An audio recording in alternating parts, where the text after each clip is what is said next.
What's up, gamers, and welcome to a new episode of Last Claudia. Today we got one character to talk about and two arcs.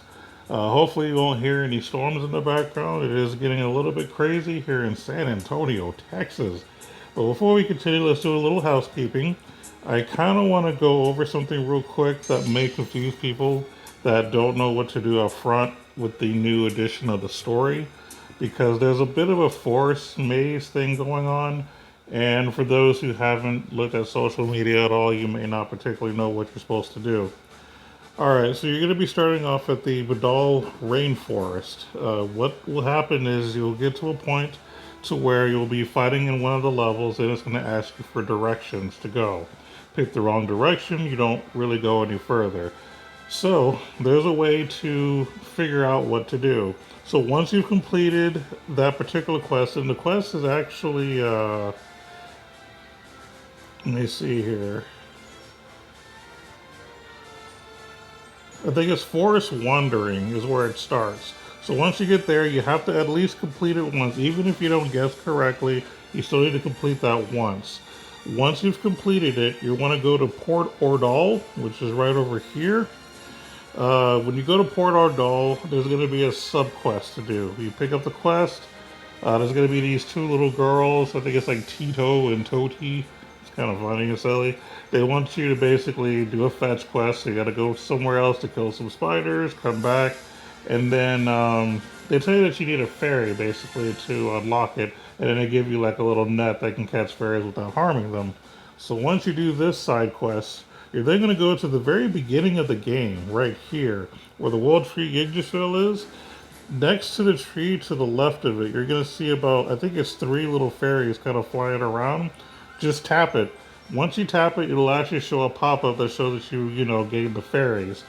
Once you've gained those fairies, you then go back to the Badal rainforest and then go back to the level you need to clear.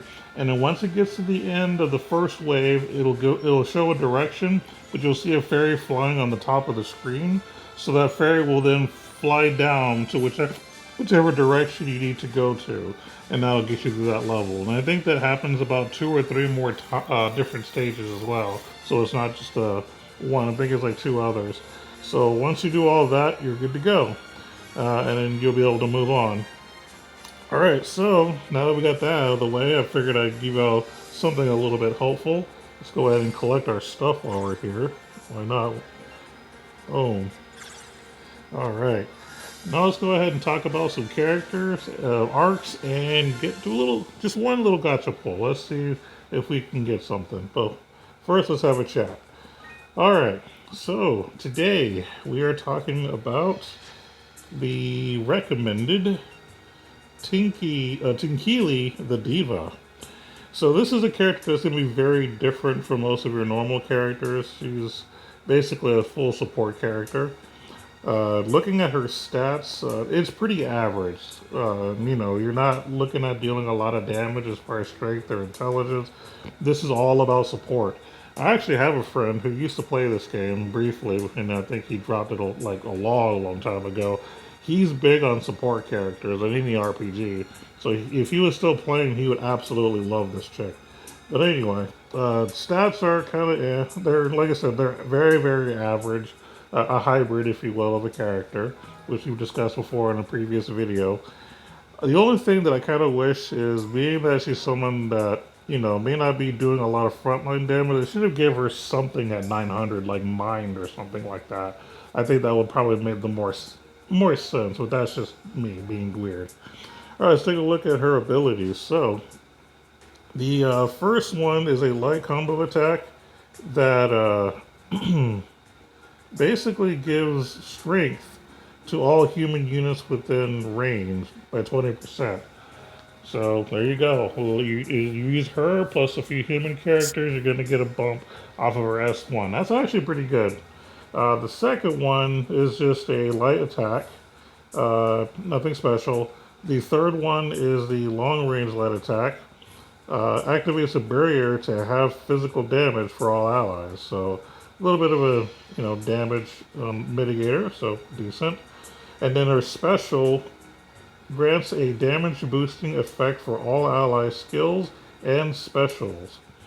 Now, I don't know exactly what the damage is. They're not very clear, but everything's supposed to be better. So, which is kind of something I guess you would expect. Although, being that she's supposed to be like the major support character, I would think her special would be like three or four different pumps, you know what I mean? Especially since she's not going to be dealing a whole lot of damage. I kind of feel that her special could be better, but maybe I'm wrong. Maybe what she does is better than I'm giving it credit for. So her traits, you have the first one that's a special gauge rises according to the number of enemies and allies on the field. So basically, the idea is to get her special gauge up and then cast it as much as possible, as fast as possible.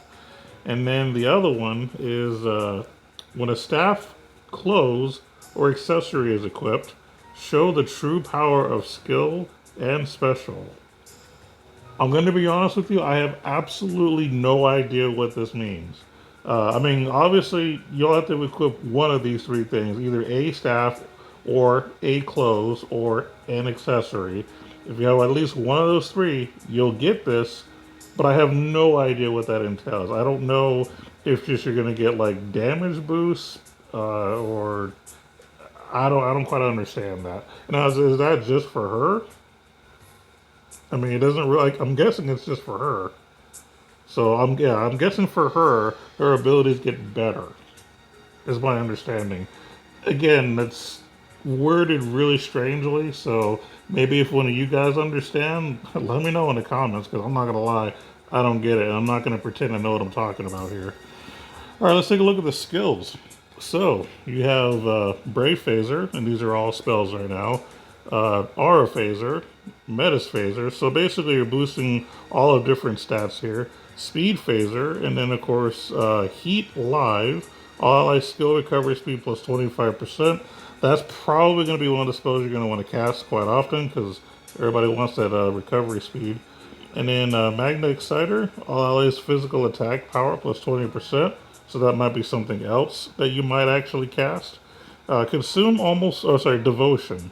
It's 200 MP, which is a lot, and I don't know if I'd ever cast a spell that high. But anyway, consume almost all HP and MP to give other allies plus 50 strength and intelligence. So basically, you're sacrificing a good chunk of your hit points and your magic points to give all of your other allies a boost in strength and intelligence.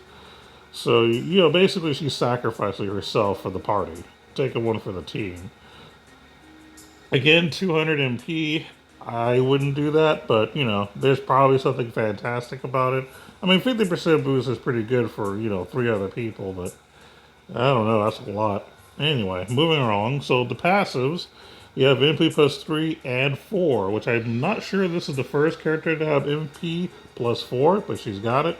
Pose of Glory, which is okay if you're actually going to use her to knock people out. I guess if you're lucky enough, that'll work. Kind of seems weird for her to have. Goddess Kiss, that's good.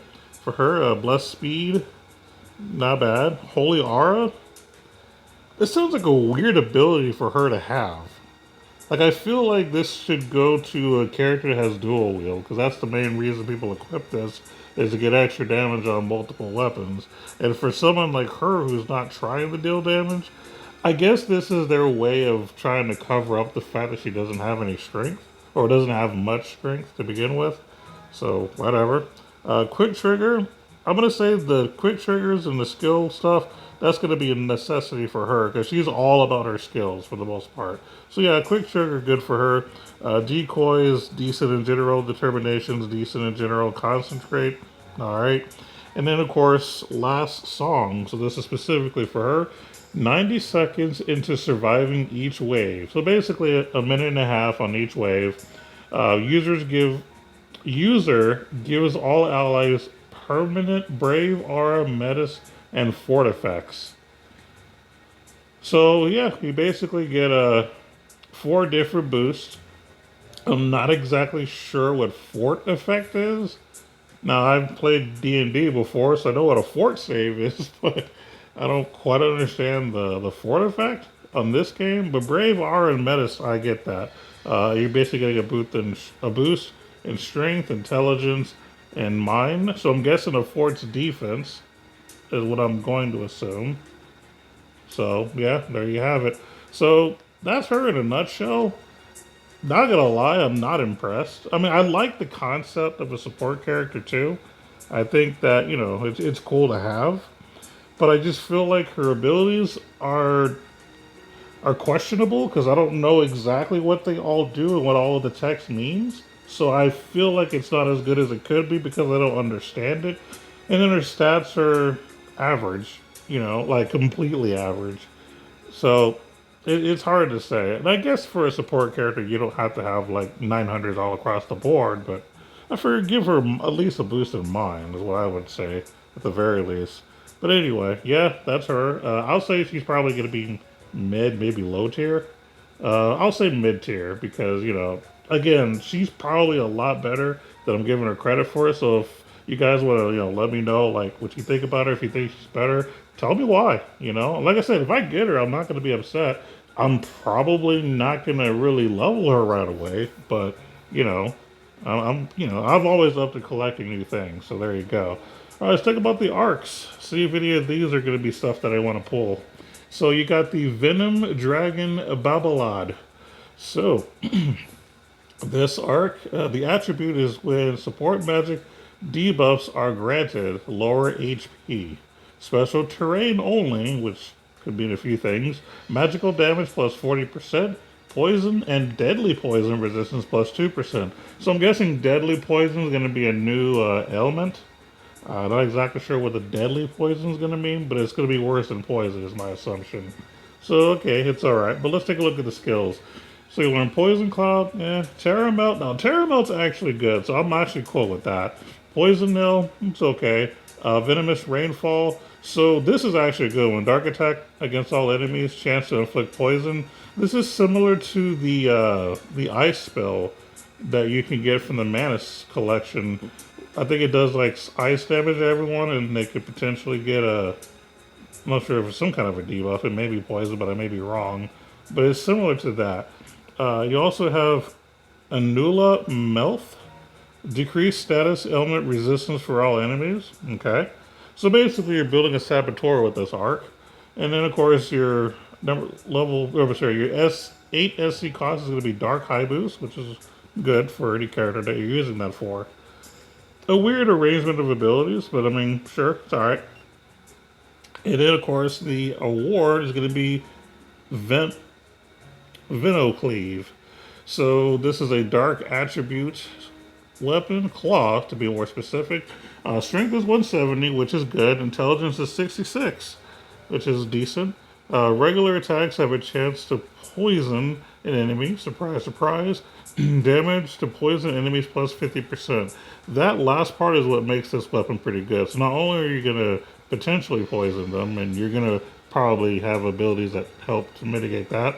I'm sorry, to increase that. But the damage is going to be boosted. So I'm cool with that. It's a decent weapon. It wouldn't be too hype about getting it, like going out of my way to get it, but if I ever get it naturally, I won't complain. Overall, Ark's kind of, let's say mid tier maybe, possibly low for SSRs, but I don't know, not really feeling it. Let's take a look at the next one, Stardust Live. I think I've seen probably an anime that's probably similar to some kind of like dancing girl group thing. There's even a game that I demoed that was kind of like a bunch of girls dancing and stuff. But anyway, just take a look at my videos for that. But anyway, the arc says buffs cast by your last. I'm sorry, let me try it again. Buffs cast by you last longer by 35%. That's actually really good. Increase the maximum stock of all skills by 1. I think that's okay. I don't think that's anything special. And illness resistance plus 2, which is cool. So the abilities you get is going to be Pose of Victory, decent. Stock Skill 2, decent. Holy Circle, Speed Phaser, Clothes High Boost. Now this is actually good right here. When clothes are equipped, defense in mind plus 10%, and then physical attack damage plus 10%. So just those little boosts there, I think is actually really, really good. You're getting that physical boost plus some defense all around. That's actually not bad. I don't know that you go out of your way for this, Because with all the other boosts that are out there, like sword boost, sword high boost, elemental boost, whatever the case may be, you might not have enough SC for the clothing high boost. That might not be good for you. I guess it just depends on your build and if you happen to have the space, but not something that you would probably be in a rush to equip. But I still say that's a decent ability. And then of course the last one for 15 skill cost, which is a lot, Heat Live. All allies skill recovery speed plus 25%. So this is a spell that you're going to give to the lady that we discussed earlier. And then she's going to boost everybody's, yeah, recovery speed. That's, it's actually a pretty good spell for a support character. SCT is very important to a lot of your characters. So, yeah, that's pretty good. Again, 15 skill cost is a lot. I mean, but I guess I understand because of what it does, but I don't know if I do it. I'll be honest with you. So this is another one of those ones. I actually think this arc is a little bit better than the other one. So I'll say at the very least, it's probably going to be a mid-tier kind of an arc. Not really something I would want to go out of my way to get. But if I happen to get it, I guess I'll be okay with this. So this isn't really like overall great as far as arcs and characters. I'll say that it's unique. I do like the idea of support characters and support abilities. I just feel like in this particular game, and not just this game, but most mobile RPGs in general, support characters kind of don't do it. I mean, a lot of times you just have that one really, really good DPS and maybe some, healers or mages, and you're pretty much it. You're done. Like you don't particularly need support. Like it's just difficult to make a support character needed without making the game unfair. I think that's a balance issue that all mobile RPGs have. So so I'm not blaming the developers here for this. This is just a hard thing to balance. But again, I think the art looks cool on it. So hey, there you go. All right, so let's do a Gacha pull. I don't mean to sound all like negative about this. Like I like to be positive about stuff. And like I said, if you like, her as a waifu, there you go. You got your little waifu right here. I'll take that at least. So let's see what happens here. What will I get? Or will I even get anything? It's Gacha time. Get that multi-pull.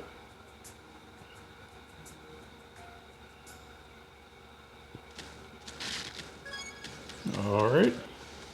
Time to slash it. Let's get that orb red. Let's make it happen, Captain. And boom. Go red. There you go. Cool, we're getting something. Hopefully it's one of the new ones just for the sake of collection. Okay, well nothing new, but we got, duplicates of others, so that's fine. Again, you can't be lucky every time, so there you have it. Well, at the same time, I'm not really disappointed either. Like, if I get another 3K, I'm probably gonna try to get Thunderbolt Sevia. But anyway, there you go. That's the new character and 2 arcs for the day. Got you a little bit of an idol waifu here, so if you're into that kind of stuff, there you go. That is going to be Tinky the Diva. I'm sorry, Tinkili the Diva. And I'm probably pronouncing it wrong, but I don't care. But until next time, y'all, keep gaming. Take care. Later, y'all.